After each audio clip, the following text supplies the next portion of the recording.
Sunday Sundarakanda రచన Shri సుందరదాసు MS Ramarao గారు.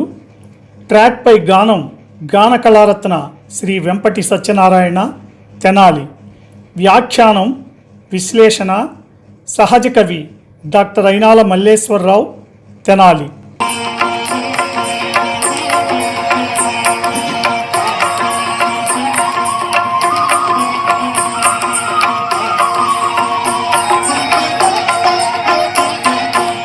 శ్రీ హనుమాను గురుదేవులు నాయద పలికిన సీతారామ కథ, నే పలికెద సీతారామ కథ.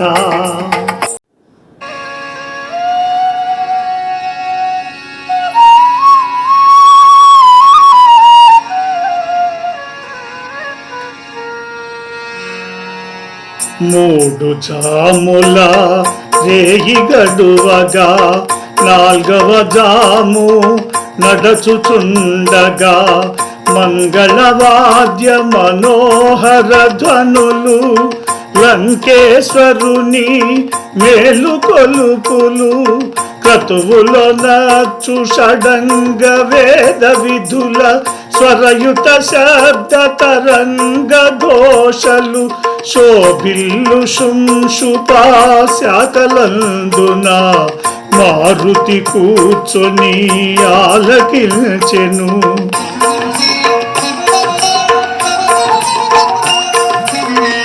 రావణాసురుడు శాస్త్రోత్తముగా వేకువనే విధులన్నీయనచెను.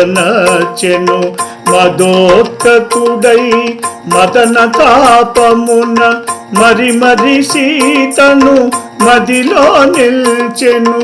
నూగురు బాల్యలు సురకన్యల వలె పరిసేవింపగా దేవేంద్రుని వలె దశకంఠుడు దేదీప్యమానముగా పెడలను అశోకవనము చేరగా.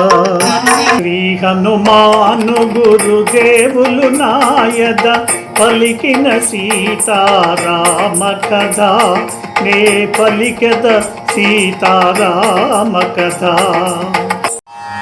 అశోకవనంలో ఉన్న సీతను చూసి శ్రీ రఘురాముని ప్రియసతి అయిన సీతామ తల్లిక ఇటువంటి దుస్థితి అని హనుమంతుడు దుఃఖించుచుండెను. ఆ విధంగా ఆ రాత్రి 3 జాముల కాలం గడిచిపోయింది. 4వ జాము నడుస్తూ ఉండగా మంగళ వాయిద్యాల మనోహరమైన ధ్వనులు వినపడుచున్నవి. అవి లంకేశ్వరుని మేలుకొల్పుటకు ఆలపించే మేలుకొల్పులు కాబోలని అనుకున్నాడు. క్రతువులను చేయుచున్న షడంగ వేద విధులు అనగా 6 అంగాలతో అలరారుచున్న వేదములన్నింటినీ ఔపాసన పట్టిన పండితులు వేదమంత్రాలు వినిపించుచున్నవి. మధుర స్వరాలతో శబ్ద తరంగ ఘోషలు వినిపిస్తున్నారు.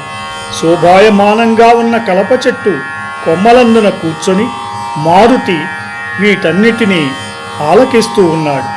రావణాసురుడు వేకువనే నిద్రలేచి శాస్త్రోక్తంగా విధులు నిర్వహించాడు. మదోత్తగునునై మదనతాపము కలుగగా సీతను మరీ మరీ మదిలో కలవరిస్తున్నాడు.